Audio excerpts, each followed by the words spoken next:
30 seconds. Come here. Alex, come here. T-minus 30 seconds. Oh, no. Back to rapid recycle. Get back in 40 seconds. Come on, start the countdown, baby. Countdown's frozen. Look at that sun in the background.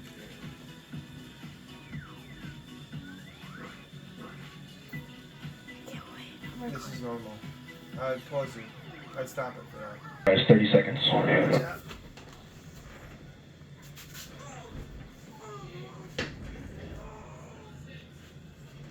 I 20 seconds.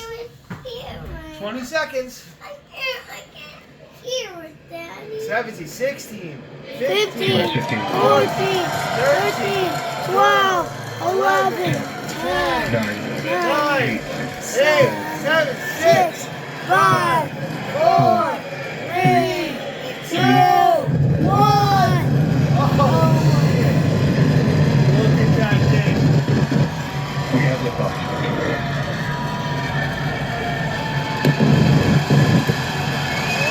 You put the tree down. Look at that. That thing's taller than the Statue of Liberty. Hey, no, it's slow. Look at it. Wow, it's looking good. It looks great. Your chamber's pressure normal. Wow, look at it. It's not even that nice yet. Wow, look at that thing go.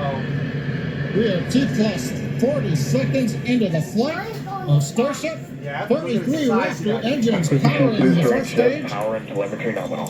We've heard power and telemetry nominal call out. We're heading downrange over the Gulf of Mexico. Wow, look at that. What? Yeah, he's in the water.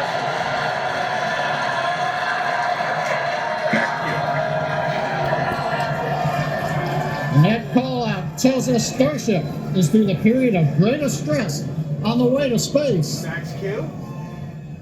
Now the next major event is hot staging in just over 90 seconds from now. To get ready, the booster will shut down all but 3 of the Raptor engines. Clamps holding the 2 stages together will release, and the Starship's second stage will ignite its engine. Starship will then separate from the Super Heavy booster and head to space. And at the same time, the 3 engines that are still firing on Super Heavy will flip the booster around. 10 more engines will ignite to the boost back burn, putting the first stage on path for a splashdown in the Gulf of Mexico. What? I accidentally saw your sock. I want to see stage separation. 3,500, so good. 800, and it's going so fast right now. Wow, look at that. It looks perfect. Oh my god. I'm going faster. It's crazy. Yeah, it is. Engine power continues to look nominal on 33 Raptor engines. We're about to shut down the first 4,000. stage and perform staging. Let's watch and listen. We have Nico. 5,000 miles. Come on. And acquisition of signal Houston and New Orleans. I'm so I good. want to see that rocket separate. It's going to be crazy. Booster engine cut off. Up. There they go. They shut the engine off the booster. Now I got to do stage. Oh! Now I gotta Stage do- separation. Oh, stage separation. Wow, they did it.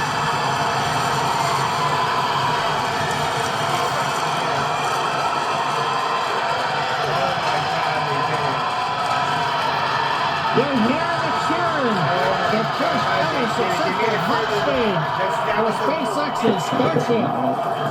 That's the whole point of the mission. Now it's going to try to land. Incredible views of our Super Heavy booster.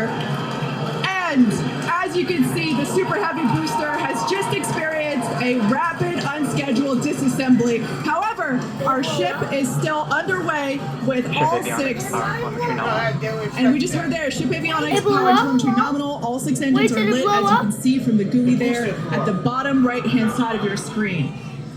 So that's the No, the Starship. ship, yeah, the ship is still good. Now, we did know that the that hot staging was going to be incredibly dynamic. We knew that there was a chance that the booster would not survive, but we're going to take that data and figure out how we can make the booster better for the next hot stage. Oh my god, guys. Put a lot of load on the top of the booster. This is crazy.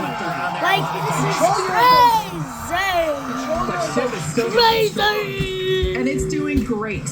Right now, the ship, the second stage, is on its way. As like we said, you can see all 6 of its engines are ignited. The next major milestone for the ship will be the shutdown of those engines, or SECO, second engine cutoff, which if you follow our Falcon 9 launches, familiar terminology there. So far, today has been incredibly successful, even with the ride of the Super Heavy booster. This is amazing. Primary objective of the booster today, to get to hot staging, to get ship on its way to orbit. It did that admirably. Yeah, we definitely asked. Starship trajectory nominal. All right, great news there. That trajectory for ship is Acquisition is nominal. secure. Keep Canaveral. Once again, Starship's second stage is firing those engines, and as you just heard, everything's looking good. Now, for the ship, we wanted it to survive hot staging, which, as you can see there by that little dot on your screen, it did. We also want to basically demonstrate that the successful startup of those engines, demonstrating controlled ascent, which is what it's doing right now, and eventually orbital insertion. We are hoping to basically send this around the Earth, and if it makes it this far, splash down in the Pacific Ocean, a couple hundred miles north of Hawaii. Now, if we get that far, like, all of that sounds great. Secondary objectives for ship, again, continuing to gather engine data and about its health, performance. Nominal ship chamber pressures. Great news there. That tells us that the chamber pressures inside of the Starship, again, that's that small dot on your screen, basically the propellant pressures in the ship are looking good. Yeah, the bottom right corner of your screen, you can see essentially a user interface showing us which engines are lit. So the 3 center sea level Raptor engines on ship are gimbaling engines. The 3 outer engines in the triangle, the larger ones, are Raptor vacuum engines. All of them continuing to fire nominally, so they're at the pressures that we expect to try to get into our target trajectory today. Yeah. And we're not targeting orbit today. We're targeting almost orbit today. That's very intentional as part of the mission design. The goal is to get to a thrust profile similar to what we would need for orbit, but also to get to the energy levels that the ship would need to dissipate for re-entry. And so we're actually going in a suborbital trajectory today, but that trajectory will get us to the energy levels that we need at re-entry, where we can really stress that heat shield and get valuable data on re-entry. And those calls that we are still on a